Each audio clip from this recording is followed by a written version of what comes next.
All right. Welcome, everyone. My name is Erin Stagletter. I'm the Education Manager for the Virginia Breast Cancer Foundation, and thank you for joining us this afternoon. Today, we'd like to give one of our sponsors, Dan Clark from Myriad, the opportunity to introduce himself as well as our speaker. Dan, take it away. Thank you, Erin, and good afternoon. Welcome, everybody. My name is Dan Clark. I work for Myriad Genetic Laboratories in the Richmond and Tidewater area for the past, actually, 19 years. We are so very happy to once again sponsor the Virginia Breast Cancer Foundation, as their mission aligns with our mission as a company very well, to educate and advocate for the eradication of breast cancer, which is very fun to say. Myriad scientists, as many of you know, were actually first to discover the BRCA1 and 2 genes almost 30 years ago, and since then we have morphed into genetic testing for hereditary cancer risk, including dozens of cancer-related genes. Not only that, we also do breast tumor testing to determine not only which women even need chemo, but of the ones that may need chemotherapy, which chemotherapies might work best and actually provide the best outcome for those ladies. If you would like to learn more, in your virtual packets, there's additional information regarding Myriad and our tests, and actually if you want to self-test to determine if you would be appropriate for hereditary cancer testing, you can do that as well. With all of that said, I am very happy to introduce our panelists for today's session. Allie Farley works for the Massey Integrative Health program as the outreach dietitian. She's originally from West Virginia, moved to Richmond in the beginning of 2018. She received her undergrad degree in human nutrition and food from West Virginia University and completed an internship as well as her master's degree in dietetics at Marshall University. Very grateful to have her here with us today. Allie will be taking questions throughout her presentation, so if you hit that little chat button at the bottom of your screen, that's all you need to do. And with that, Allie, please begin whenever you are ready. All right, I'm going to share my screen here real quick and get us started. One moment.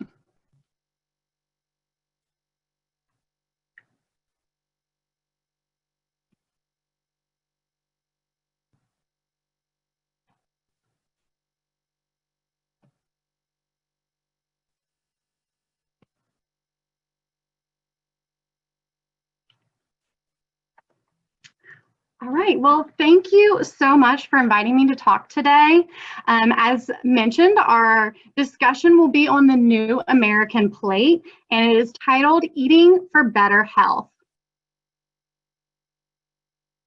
So I'm going to start this talk out a little different than I have done in the past because I want to really educate everyone on the new American plate, but also highlight some diet and lifestyle choices that are breast cancer specific. And as mentioned, you can feel free to ask questions in the chat box. I'm not gonna lie, if I missed the chat box pop up throughout, I'm really sorry, but we'll definitely get your questions at the end and have time to answer all your questions and concerns. So we're gonna start out by really acknowledging what we currently know about diet and lifestyle choices in regards to breast cancer. We're gonna summarize the research behind the new American plate from the American Institute for Cancer Research, report cancers that are at increased risk due to overweight and obesity, define the key components of the new American plate, discuss the benefits of adapting to the new American plate, assess the importance of food choices and portion sizes, identify how to develop a shopping guide that will meet your nutrition-related goals, recognize the role of physical activity, and review mindful eating. I know that seems like a lot, but we're going to try to touch on all of it today. So first, let's just talk about what breast cancer survivors can do. We can aim to meet a weight or a BMI that is considered to be at a healthy weight status. Physical activity is incredibly important. The weight is safe. Yes, we'll talk about that later on in our conversation. Foods containing fiber are beneficial, and we should really limit our diets in regards to fat. We're going to address each one of these topics and identify how the new American plate can help everyone meet these recommendations. So let's dive right in and briefly address the research behind the recommendations we will review today for the new American plate. The plate model was formatted from information collected and reviewed by the American Institute for Cancer Research and the World Cancer Research Fund. From this review, a panel of individuals developed a report that has been continuously updated, titled Diet, Nutrition, Physical Activity, and Cancer, a Global Perspective. The report, as you can see, was first initiated in 1997, reevaluated in 2007, and most recently updated in 2018. The report has a number of interrelated general purposes. One is to really explore the extent to which food, nutrition, physical activity, and body composition modify the risk of cancer. The report specifies recommendations based on solid evidence, which when followed could be expected to reduce the incidence of cancer. The recommendations are supported by experimental evidence from both human and animal studies. So now you may be asking yourself, well, what are these recommendations that were made from the collected research used in this global report? Prior to going through these recommendations, I would like to highlight the word prevention that you see in the top left-hand screen, which defined does not mean the elimination of cancer, but the reduction in its occurrence. The American Institute for Cancer Research highlights the following recommendations for cancer prevention: obtain and maintain a healthy weight, participate in physical activity, eat a diet rich in plant-based nutrients such as whole grains, vegetables, fruits, and beans, limit the consumption of red and processed meat, while also limiting sugar, sweetened beverages, fast food, other processed foods, being those high in fat, starches, or sugars, and additionally limiting alcohol. For new mothers, it's encouraged to breastfeed. For everyone, it's encouraged not to use supplements for cancer prevention alone, while also not smoking and avoiding exposure to tobacco products. The American Institute for Cancer Research encourages everyone to check with your healthcare provider, but follow as many of these recommendations as you can after a diagnosis. However, any small changes will help reduce one's cancer risk. As mentioned in the previous slide, the first recommendation for prevention is a healthy weight status.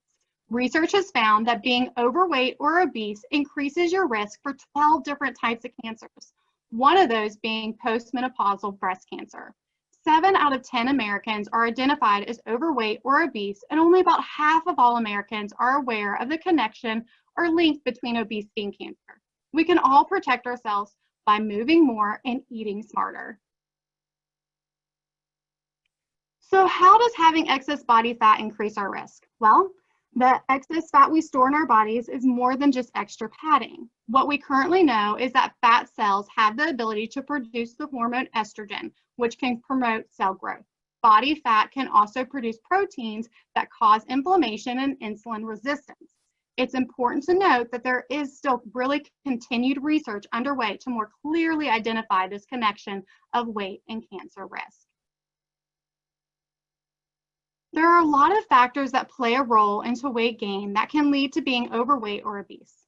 On this image, you'll see some of those key factors that may lead to an unhealthy nutritional status, such as a traditional Western diet, fast food, screen time for both adults and children, consumption of sugar-sweetened beverages, as well as limited activity.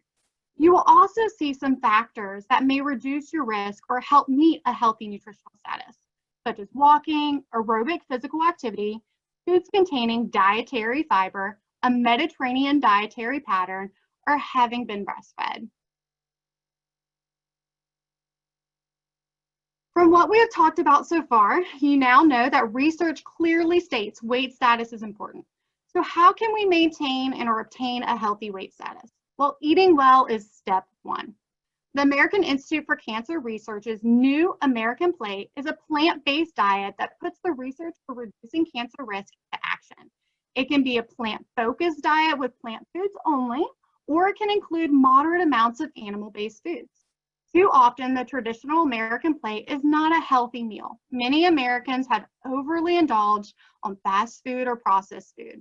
A typical home-cooked dinner is often planned around a large portion of either red meat or poultry with some potatoes or other starchy vegetables on the side, and sometimes a small serving of a green or a non-starchy vegetable. Meals like these often contain too many calories and not enough health-protecting vitamins and minerals. The purpose of the new American Plate is to encourage a variety of vegetables, fruits, whole grains, and beans, those plant-based nutrients. These foods are rich in fiber, vitamins, and other natural substances called phytochemicals that help keep us in good health and may protect us against cancer. They are also naturally low in calories. The New American Plate demonstrates healthy choices for the proportion of different foods on your plate and for the portions you eat. So you want to aim for vegetables, fruits, whole grains, or beans to provide 2/3 or more of each meal, with 1/3 or less coming from animal protein. This plate method emphasizes choosing foods with plenty of fiber, nutrients, and plant compounds, while limits foods that increase the risk of cancer and helps you reach and maintain a healthy weight. Changing dietary habits isn't always easy. A transition to your main goal will help with greater success. So let's look at how we can make a slow transition to better our health through diet.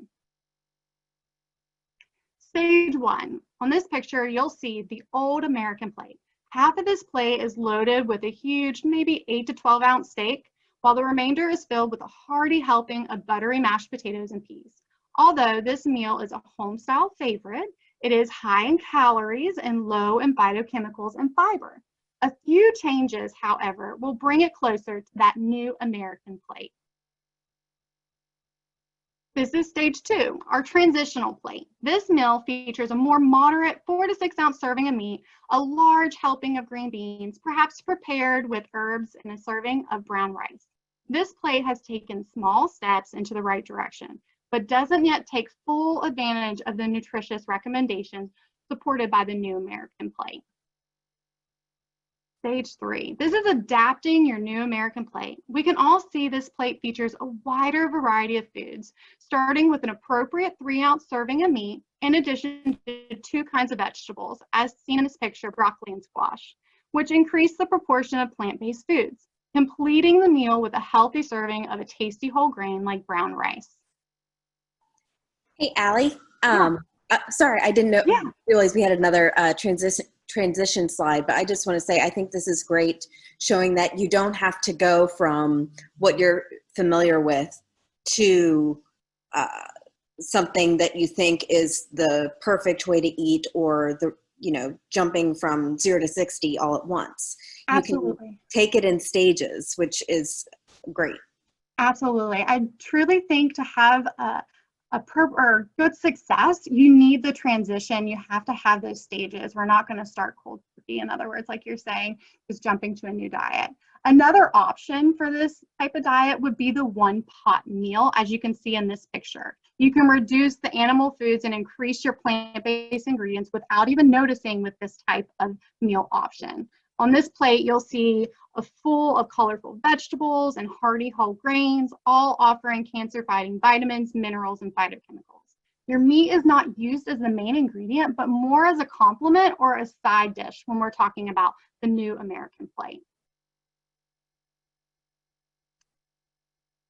When adjusting your meals to include more plant-based foods, even small changes can provide real health benefits. So as you start your transition from the old plate or the traditional plate, keep these checklist items in mind. Focus on a visual approach to eating for better health. Choose foods that reduce your risk for cancer and other chronic diseases. Eat sensible portions for a healthy weight, and use proportion for a balanced diet. While also set goals and challenge yourself, but be aware of what the recommendations you should aim for regarding fruits, vegetables, whole grains, and protein choices. With that being said, let's take a look at what the recommendations are over these next few slides. First, let's start with fruits and vegetables.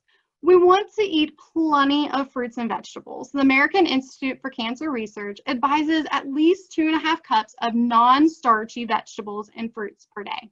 Starchy vegetables, for example, may be your potatoes, white or sweet, winter squash, or even corn. The USDA recommends 3.5 cups of any vegetables and fruits per day. By including fruits or vegetables at every meal, it's easy to reach that 2.5 cups or even more a day, which is even better. When talking to an individual about fruits and vegetables, I actually encourage a goal of 4 to 5 servings of any fruits and vegetables per day. Fruits and vegetables provide vitamins, minerals, and phytochemicals that protect the body cell from damage. You want to aim to eat a variety to get the widest possible array of protective nutrients and phytochemicals. So be sure to include your dark green and leafy, as well as deep orange and red fruits and vegetables. Whole food sources are best. However, 1 cup of juice, 100% fruit or vegetable, does count towards your daily goal. But most of your servings should really come from solid fruits and vegetables. Now, in regards to fruits and vegetables, one of the most common questions I'm asked is, should I purchase all organic? Well, I'm here to bust this myth for you all today, because the fact is that eating mostly plant foods reduces your risk, but organic foods are not proven to be better. The myth is organic plant-based foods can offer extra protection against cancer. This isn't a true evidence-based fact. Another fact to keep in mind is it's expensive to purchase all organic, and it's not always easily attainable. As long as you eat your fruits and vegetables, you are already doing something right. A tip would be to wash your produce, and if you would like to purchase both organic and non-organic, there is a wonderful resource put out by the Environmental Workers Group every year, providing information on non-organic produce and those in which have been found to have most chemicals and pesticides on them at purchase. This is known as the Dirty Dozen. They also have a list known as the Clean 15, which again is those non-organic or conventionally grown produce, but those are the ones that are considered to be the cleanest. They have the least amount of chemicals and pesticides found on them at purchase. So eat your fruits and vegetables. Some cooking techniques to really keep in mind are steaming, roasting, sauteing, and stir frying. Use fresh or dried seasonings with no added salt, as well as vegetable oils when preparing your produce. Next, let's look at whole grains. On this slide, you'll see some of the most important information you need to know about the cancer protective and health promoting power of whole grains. Strong evidence has shown that eating whole grains daily lowers one's risk for cancer, specifically colon cancer. Eating about 3 servings or 90 grams of whole grain foods reduces your risk for colorectal cancer by 17%. So an example of a whole grain serving may be a slice of 100% whole wheat bread, maybe half a cup of cooked brown rice, or 3 cups of popcorn or a whole wheat tortilla. While shopping for whole grains, Food Choices looks for the 100% whole grain stamp on the front of the packages for cereals, breads, crackers, and breakfast bars. Be cautious of serving sizes though, because some whole grain foods can really make your calorie intake soar. So for example, a large amount of cereal or even a large bagel. Fiber in whole grains help speed the elimination of waste, which also may decrease your risk of cancer. This faster elimination reduces the time your large intestine may be exposed to cancer-causing substances. Fiber itself is not digested in your stomach, rather helpful bacteria in your large intestine ferment it. The production of substances from fermentation may further reduce your cancer risk. So the American Institute for Cancer Research recommends eating at least 30 grams of dietary fiber per day to help lower cancer risk. Each 10-gram increase in dietary fiber is linked to a 7% lower risk of colorectal cancer. Fiber is commonly classified as soluble or insoluble. Soluble is the type of fiber that dissolves in water to form a gel-like material. It can help lower blood cholesterol or even glucose levels. Soluble fiber is found in foods like oats, peas, beans, apples, citrus fruits, carrots, and even barley. Insoluble fiber, this type of fiber promotes the movement of material through your digestive system and increases stool bulk. So it can be a benefit to those who maybe struggle with constipation or irregular stools. Whole wheat flour, wheat bran, nuts, beans, vegetables like cauliflower, green beans, and potatoes are all good sources of insoluble fiber. The amount of soluble and insoluble fiber varies in different plant foods. To receive the greatest benefit, eat a wide variety of high fiber foods. Don't concentrate on only one type of fiber. There has been research done on dietary fiber in breast cancer. I have read suggestions and reports noting a diet high in fiber may reduce the risk of breast cancer. However, at this time, the research is still limited, so no exact recommendation for dietary fiber intake and breast cancer reduction has been made. What we can take from this information, though, is 30 grams of fiber per day, as I mentioned, recommended by the American Institute for Cancer Research, is higher than the standard intake of the American diet. Also, higher intake of fiber can help with weight loss and weight maintenance. Another plant-based nutrient that can be incorporated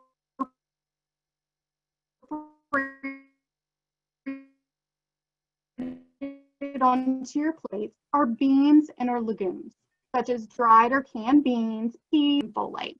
I try to encourage individuals to choose at least one meal a day where a plant-based protein can be substituted for the traditional animal protein food choices. And yes, I did say soy. I feel like sometimes I get some crazy looks when I start to encourage soy because of its controversy.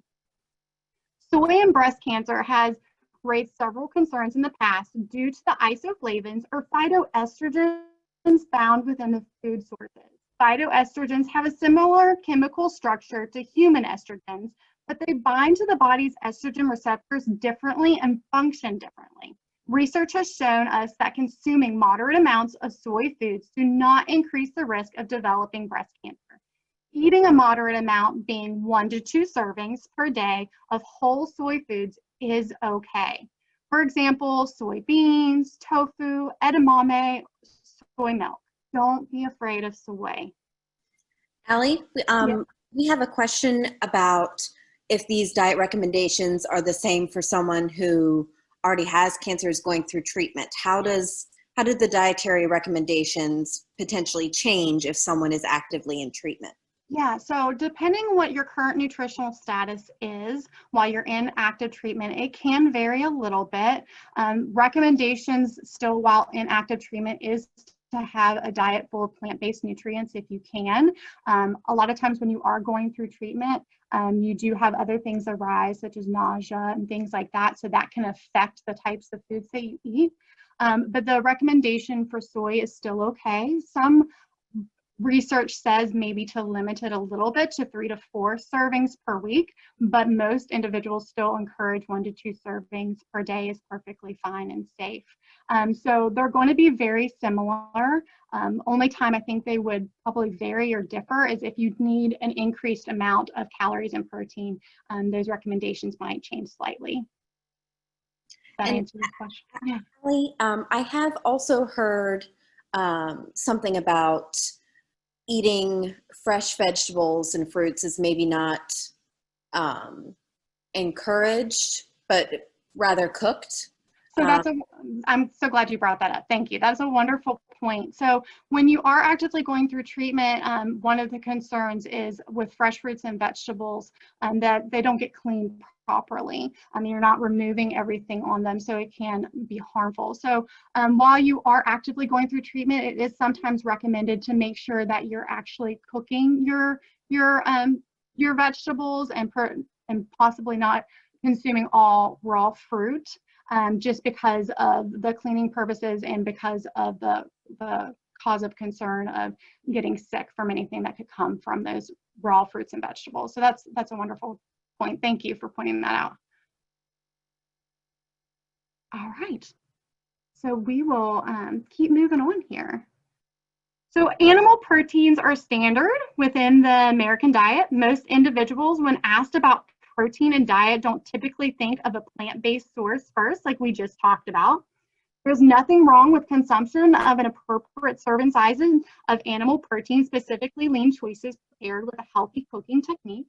However, there are some animal proteins that should be limited. There is strong evidence that links eating too much red meat and even small amounts of processed meat can lead to cancer.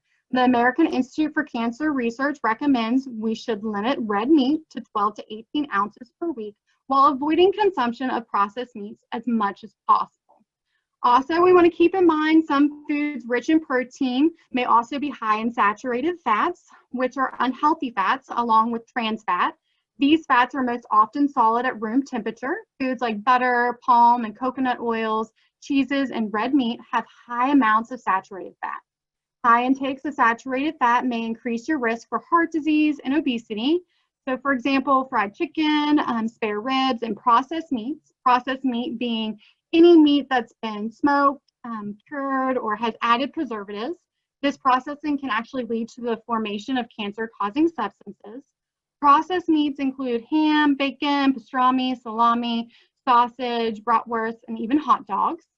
How we prepare foods can also affect their health benefits. For instance, we want to limit foods that are breaded, fried, heavily seasoned with salt, or marinated in sauces containing a lot of sugar. So in contrast, with all that being said, there are numerous lean sources of protein that are considered heart healthy and beneficial. Even plans that include low-fat dairy products, skinless poultry, fish, beans, lentils, soybeans may help improve our health. On this slide, you will see some nutritious protein food options like lean cuts of beef, pork, loin, skinless chicken and turkey, salmon, tuna, and cod, low-fat or fat-free dairy foods like yogurt, milk, cheese, and cottage cheese, legumes like beans, lentils, soy, and peanut butter, nuts and seeds like walnuts, almonds, and pecan seeds, or pumpkin seeds, I apologize. Enjoy these foods more often, an appropriate portion size, and use healthy cooking techniques like baking, steaming, roasting, and even sauteing. And since I said a trigger word or brought up a controversial food source, which you might be getting questions about regarding breast cancer, dairy, I'll quickly address what I can tell you about dairy. The research is limited at this time, and there is not enough evidence that can report an increased risk of breast cancer in correlation with dairy consumption. What I do know is the USDA recommends 3 servings of low-fat dairy per day. And dairy provides lots of health promoting nutrients like calcium, vitamin D, B vitamins, and protein. Research has shown consumption of a well-balanced diet, including low-fat dairy products, is health promoting. You can get these nutrients I just identified from plant-based sources, so you can keep that in mind. Just also keep in mind that no one food source alone can cause cancer. So I think when we're talking about dairy, and if you feel comfortable consuming dairy, a low-fat option is best, and it does provide a lot of health benefits. Allie, when it comes to milk, I know I heard years ago that it's better to purchase. Is there a difference between organic milk and non-organic milk when it comes to the studies that you've read? So when it comes to anything, when we're talking about organic and non-organic, I kind of go back to what the evidence has shown similar to with our produce. There's no current research that has provided enough evidence to prove that organic milk or even organic meats are providing better health benefits. If you prefer to purchase organic, by all means, feel free to do so, and it's perfectly fine. But there's currently no research that identifies it to be better than the other dairy products. That's a great question. Thanks, Allie. So just moving along, you've heard me mention this word portion multiple times already. It's important to understand that it's not just what we eat that matters, but also how much. The research used for the New American Plate identified that Americans eat several hundred more calories each day than we did 30 years ago. Using measuring cups and spoons are a great tool for at home, and while shopping, you can read food labels. While out, you can keep these visuals on this chart in mind. So if we just look briefly at this chart, you can see a few visuals that you can either picture or use your hand for. So for example, some chopped vegetables, about 1 cup is going to be about the size of a baseball or a rounded handful. When it comes to fresh fruit, we're talking about a half a cup, maybe 1 small piece, or half a baseball. When we're talking about nuts and seeds, we're looking at about 1/4 of a cup or even half a golf ball. Meat, poultry, and seafood, the standard is 3 ounces, which is about the size of a deck of cards or even the size of a regular sized palm hand. Now, if you have really large hands, that might be a little bit different. And then just keep these types of techniques or visuals in mind. So if you're out to eat or you're eating with family or friends, try to portion your foods properly. Now, when you're going grocery shopping, there's a lot of great tools out there. May they be apps or resources in regards to shopping guides. I do have this shopping guide from the New American Plate as a PDF, as well as a New American Plate meal plan that I'd be happy to share with everyone. My email will be on the very last slide, so you can feel free to email me. I'd gladly share this with you. But you can see on this PDF, it breaks it down into all the different food groups and some things to include in our diet through this shopping plan. So I love shopping guides. It prevents you from grabbing things we probably don't need. And this one already breaks it down into some healthy options for us. So we're going to talk a little bit more next about physical activity. In regards to meeting our goals to obtain a healthy weight status, it's not only what we eat, how much we eat, but also what we're doing outside of the kitchen or away from our plate. Being physically active is so important. You can see on this slide that even being active during our break time can make a difference. So the difference in increased risk to decreasing your risk is really just movement in between our everyday routine. Recently, we've all been quarantined, so that movement has been a lot more difficult. So you can see from the first individual on this chart having no physical activity or movement in between their daily routines, they greatly increase their risk. All the way down to Joe down here on the bottom of our slide, who's maybe standing at his desk, walking in between phone calls, walking to and from the water fountain or whatever it may be. We're probably not drinking out of water fountains right now. Standing while we're talking on the phone, maybe walking up and down steps, riding a bike, just being physically active makes such a difference. So being constantly active is all about your mindset. Instead of thinking of exercise as a task, maybe consider physical activity fun. So for example, if you're not into jogging solo, consider finding a group activity or class that interests you, maybe some yoga or dance or even swimming. Physical activity does not have to happen in the gym unless you consider going to the gym a lot of fun. That's fine too. One way to really make physical activity part of your lifestyle is to add some accountability. Maybe start getting fit with a friend or someone who can support you and help keep you on track. And that friend doesn't have to be right there by your side. You could easily FaceTime a friend while you're walking or call a friend while you're walking to make that accountability. Awareness of your progress is also important. You can chart your activity in a workout journal or make a game out of counting your steps with a wearable fitness tracker or an app on your phone. How much activity do we need? Well, per recommendations, we need at least 150 minutes or 30 minutes 5 days a week or 2.5 hours total per week of moderate intensity aerobic activity. This is really anything that gets your heart beating faster. So you want to start slow and work up towards the recommendation of 150 minutes. Just like we talked about with the transition from our standard plate to the New American Plate. Start where you're at and move towards making those recommendations and meeting those goals. Moderate exercise can really be walking, some yard work, slowly riding a bike, yoga or swimming, any type of this type of movement is going to make it a little bit more difficult to talk, but you can probably still carry on a conversation.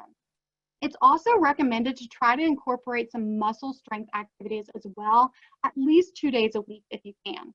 In place of moderate exercise, you could participate in vigorous intensity exercise for 75 minutes, about an hour and 15 minutes per week. This type of exercise might be walking fast or jogging, swimming laps, maybe even participating in an organized sport.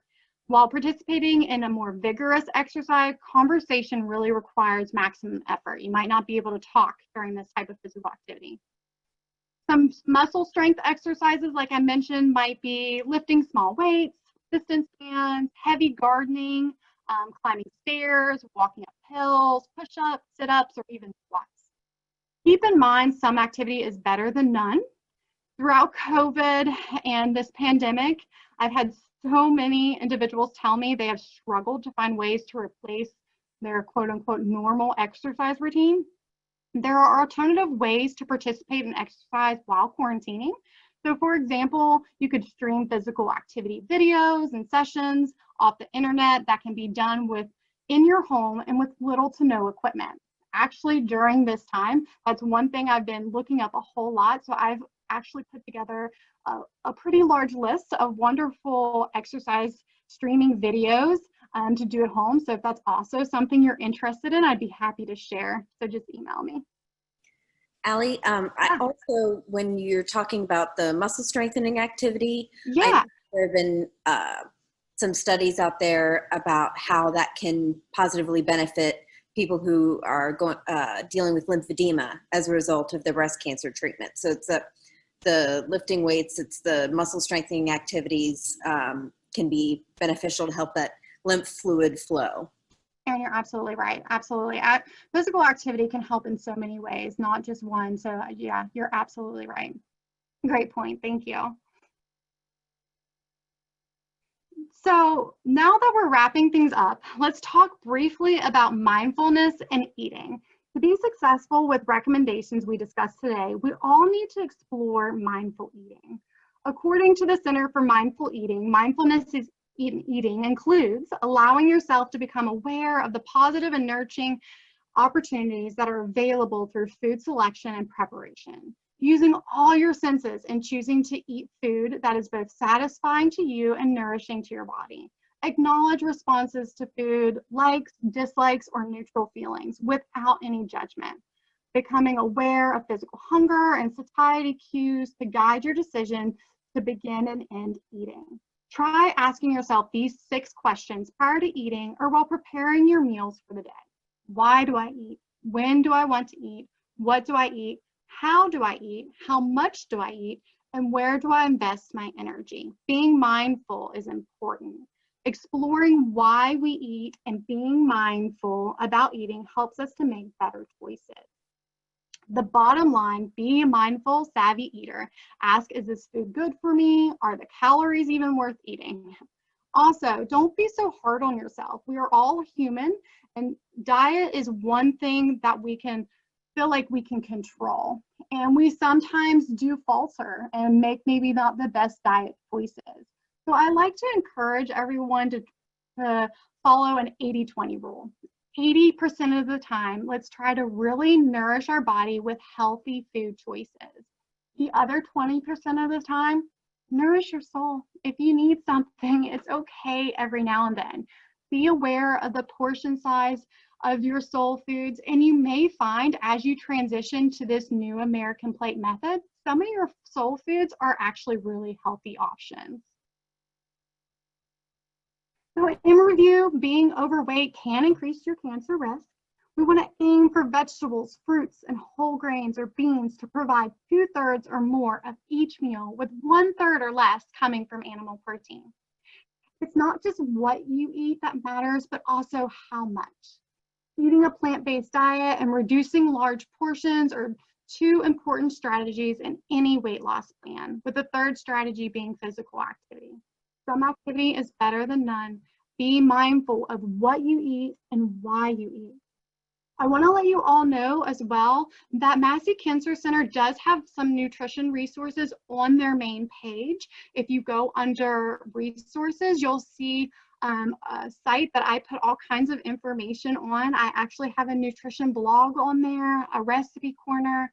Any of the webinars that I've offered throughout this pandemic are on there. I did a full month on the New American Plate. So if you're wanting some more detailed information about each nutrient we talked about today, feel free to look at my American Plate webinar series. There's 4 different series.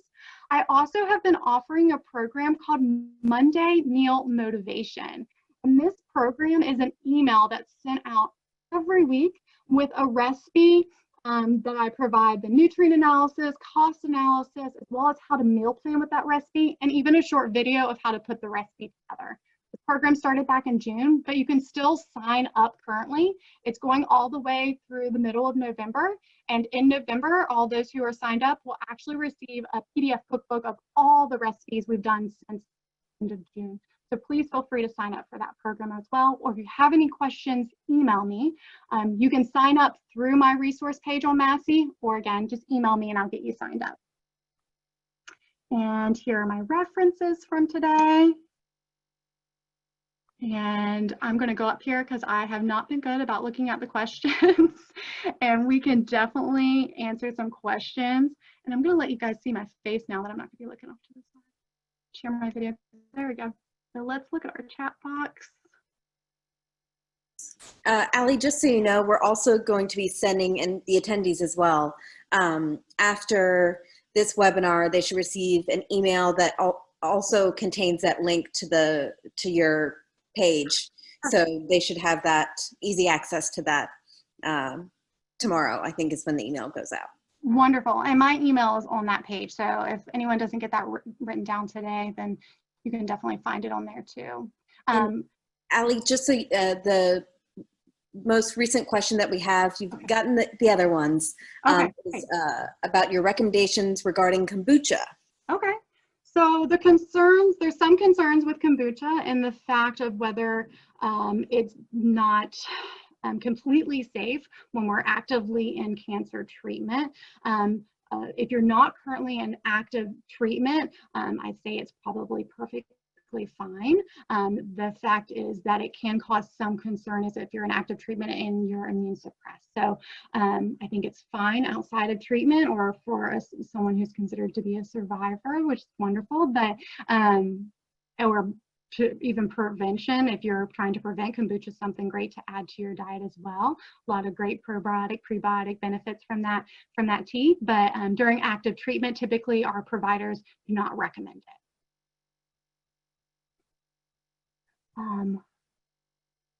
So the next question I see on here is, how can I learn more about each vegetable? Well, there's a lot of vegetables out there. So there's a lot of different resources.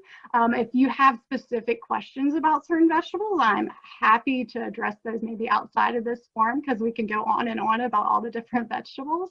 But I'd say using your evidence-based resources is the best way to go. The American Institute for Cancer Research has a lot of information on a lot of different vegetables out there. So if you go onto their resource and type in the search box a specific vegetable, it might be able to give you more details about something you have a question about. Another resource I like to use in regards to vegetables is the food app. It's called the Seasonal Food Guide. I don't know if anyone's ever heard of it. It's a free app for Apple and Android. It looks like a little orange carrot when you download it.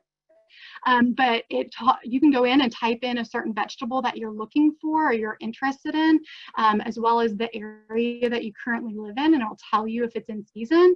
And then it also gives you a lot of information about that vegetable, all the nutrient benefits about it, how to store that vegetable, how to cook and prepare that vegetable, even gives you the history of the vegetable. There's a lot of information.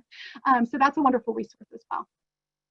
And you mentioned your New American Plate series that you did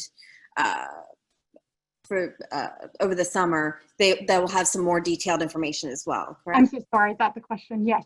So you can learn more about the individual the whole grains, fruits and vegetables, as well as animal and plant-based protein. There's a link on my my resource page on Massey that just says a New American Plate. So feel free to click on that and you'll see 4 different webinar series and you can pick which one you'd like to watch. The app is called Seasonal Food Guide. And we have, we have a couple questions, so go ahead and address the chat one, then I'll mention the one in the Q&A.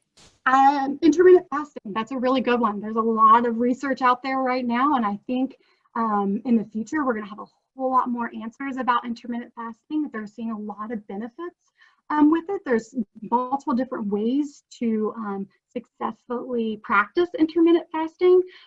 So I think currently the recommendation, especially since I've been talking to providers about it right now, is if you're in active treatment, it's not recommended just because you're needing the extra nutrients typically when you're going through treatment, and we don't want to have any type of extreme restriction of any kind. There are some avenues of intermittent fasting where you're just restricting at night, which is typically, or just restricting for like a 10 to 12 hour period, which is typically what we should be doing anyways, right? But intermittent fasting, I think, has a lot of possible health benefits that we're going to see through more research, some of them being for cancer prevention and inflammation. So currently, I don't think there's enough for me to say yes, but I think there is a lot more room for research in regards to.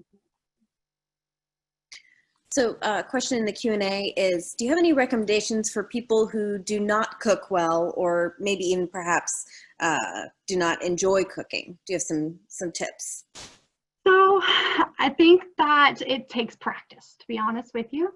I am a strong believer of a crock pot, and it doesn't take much to do a crock pot. My crock pot is actually currently running right now. You can just dump everything in a crock pot. So someone who doesn't enjoy cooking, or maybe isn't the best at cooking, a crock pot or meal planning in that avenue is a great way. There are some prepackaged food companies out there. However, a lot of times those companies aren't always the healthiest option, and it still it requires a lot of food preparation. So I encourage simple, easy meals and recipes. If you check out my Monday Meal Motivation program, they're all very, very simple recipes. And I'm happy to share a lot of cooking techniques that are really simple and easy.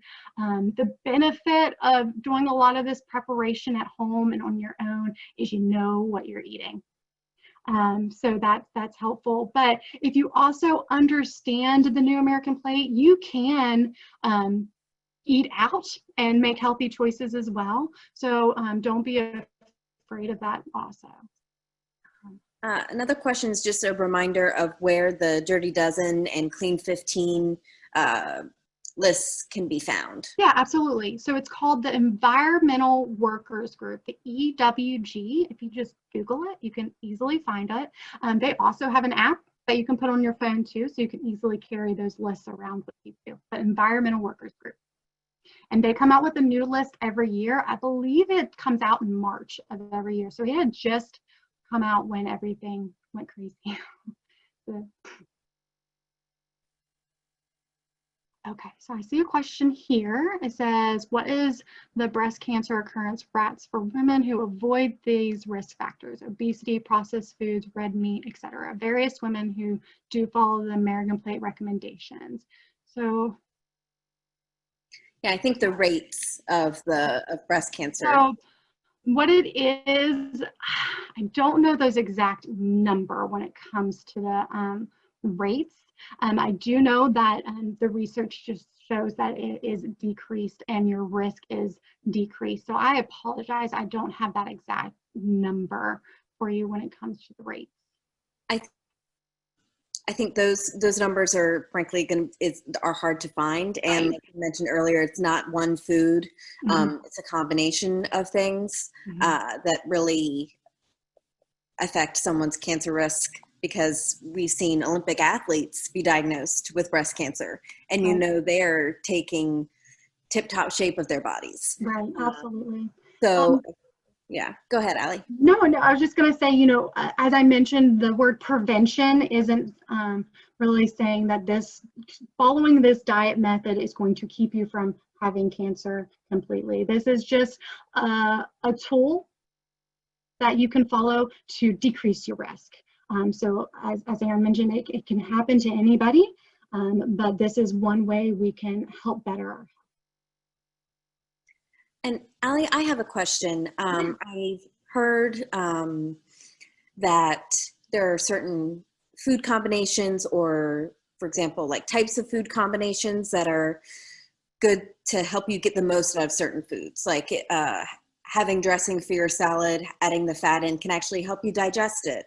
Or, vitamin C with your greens can help you extract the iron. Are there any other good go-to food combinations for you that help you get the most out of each food?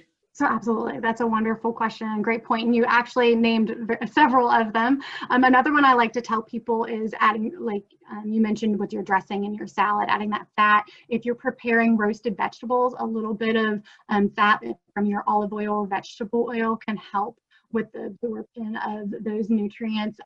Vitamin D and calcium go hand in hand. Vitamin D really helps with calcium absorption. So having those two nutrients together are very beneficial. Again, just really meeting that well-balanced diet can help with absorption of many things. So it's actually a good thing to enjoy dressing with your salad. You don't have to have a bare salad. You don't have to have dry vegetables that you roast. Having the fat Right. is good.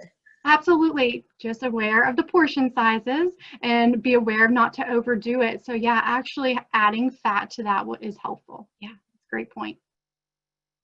Repeat those combos. Absolutely, we can repeat those combos.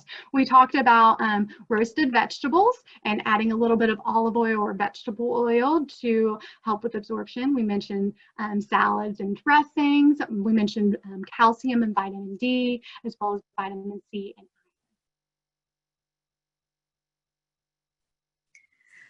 Do we have any more questions for Allie?